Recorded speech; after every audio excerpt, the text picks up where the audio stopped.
Encontramos un texto en las Escrituras el cual debería despertar nuestro interés en poder saber la respuesta. El texto al cual me estoy refiriendo se encuentra en Hechos, capítulo 2, versículo 47. El texto dice lo siguiente: alabando a Dios y teniendo favor con todo el pueblo, y el Señor añadía cada día a la iglesia los que habían de ser salvos. Lucas nos está diciendo algo sumamente interesante. Nos dice que el Señor añadía a la iglesia los que habían de ser salvos. Aquí encontramos una afirmación por parte de Lucas, pero a la vez, cuando podemos leer estas escrituras, nace una pregunta que es sumamente interesante poder hallar la respuesta. La pregunta sería: ¿cuál es esta iglesia en que Jesús añadía a una persona cuando esta persona era salva? Vivimos en un mundo de confusión. Cuando hablo de que vivimos en un mundo de confusión, me refiero en un mundo de confusión religiosa, plagada de doctrinas diferentes, creencias y prácticas diferentes. Y hallar la iglesia verdadera, para muchos, pareciera que es como querer encontrar una aguja en el pajar. Pero déjame decirte que el hallar la verdad no debe ser un causal de desánimo para aquellos que sinceramente desean hacer la voluntad de Dios. Jesús hizo una declaración muy interesante para aquellos que buscan, que quieran hacer la voluntad de Dios. Esta declaración sencilla de parte de Jesús, pero a la vez profunda, podemos encontrarlo allí en el Evangelio según Juan, en el capítulo 7, versículo 17. El texto dice algo bien animoso. A mí me encanta este texto. El texto dice: el que quiera hacer la voluntad de Dios, conocerá si la doctrina es de Dios o si yo hablo por mi propia cuenta. Lamentablemente mucha gente quiere conocer historias de la Biblia.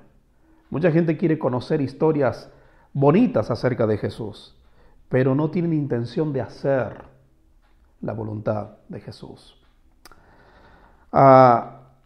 Siempre ha llamado mi atención cuando escucho a muchos religiosos decir que una vez que recibes al Señor, puedes reunirte con la iglesia que mejor te agrade, que mejor te convenga.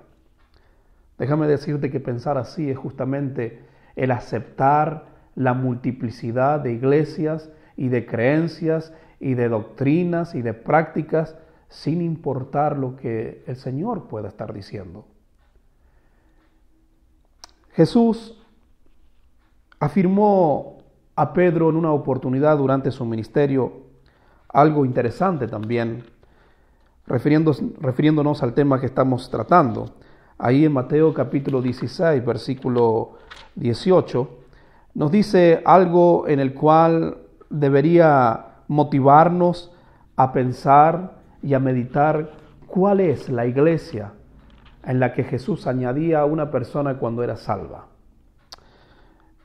Jesús dijo: y yo también te digo que tú eres Pedro, y sobre esta roca edificaré mi iglesia, y las puertas del Hades no prevalecerán contra ella. La palabra mí es una palabra singular. Jesús dijo: edificaré mi, una sola iglesia. El apóstol Pablo afirmó escribiendo a los hermanos en Colosa que Jesús es la cabeza del cuerpo, que es la iglesia. Colosenses 1, versículo 18. También, cuando el apóstol Pablo escribe a los hermanos en Éfeso, hace una declaración interesante que nos lleva a pensar acerca de cuál es esta iglesia. Efesios capítulo 4, versículo 3, y vamos a leer hasta el versículo 6. El texto dice: solícitos en guardar la unidad del Espíritu en el vínculo de la paz. Un cuerpo, fíjate lo que dice el versículo 4, un cuerpo y un espíritu, como fuiste también llamados en una misma esperanza de vuestra vocación, un Señor, una fe, un bautismo, un Dios y Padre de todos, el cual es sobre todos y por todos y en todos.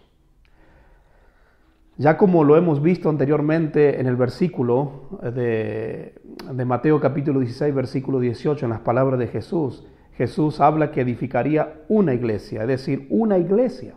Y aquí Pablo en Efesios nos dice que esa iglesia es un cuerpo. Evidentemente, ese cuerpo es la iglesia. Como pudimos observar en las Escrituras, cuando alguien es salvo por medio de obedecer las condiciones del Evangelio verdadero, es añadido por Cristo mismo a la iglesia. Pero no a cualquier iglesia creada por el hombre, sino a la iglesia establecida por Jesús mismo, que fue solamente una sola iglesia, la cual es de Cristo. Y esta única iglesia se encuentra en el Nuevo Testamento. Pensar que la multiplicidad de iglesias existentes hoy en día es producto de la voluntad de Dios, déjame decirte que es una clara evidencia de que se está ignorando en su totalidad el mensaje del Nuevo Testamento y evidentemente se está ignorando el mensaje de nuestro Señor Jesucristo. El texto que comenzamos a estudiar, que leíamos al principio, nos decía: el Señor añadía cada día a la iglesia los que habían de ser salvos. Salvos por medio de las condiciones del Evangelio, es decir, por medio de oír el Evangelio, por medio de tener fe en Jesucristo, arrepentirse de los pecados, confesar a Jesús y ser bautizado para el perdón de los pecados. Estimados amigos, la iglesia fue un tema de suma importancia para el Señor. La iglesia le costó su sangre. Murió en la cruz por la iglesia. Murió en la cruz por nosotros, para que nosotros podamos encontrar la salvación por medio de las condiciones del Evangelio y ser miembros de la iglesia del Señor. Debe ser un tema relevante también para nosotros. Estamos para ayudarte. No tardes en comunicarte con nosotros, porque es nuestro deseo servirte en Cristo, es nuestro deseo que puedas conocer la verdad del Evangelio, que puedas conocer al Señor verdadero. Solamente comunícate con nosotros y tenemos un plan de estudio y puedes saber la verdad, puedas conocer cómo es tu condición delante del Señor. Gracias por tu atención y que Dios pueda bendecir tu vida.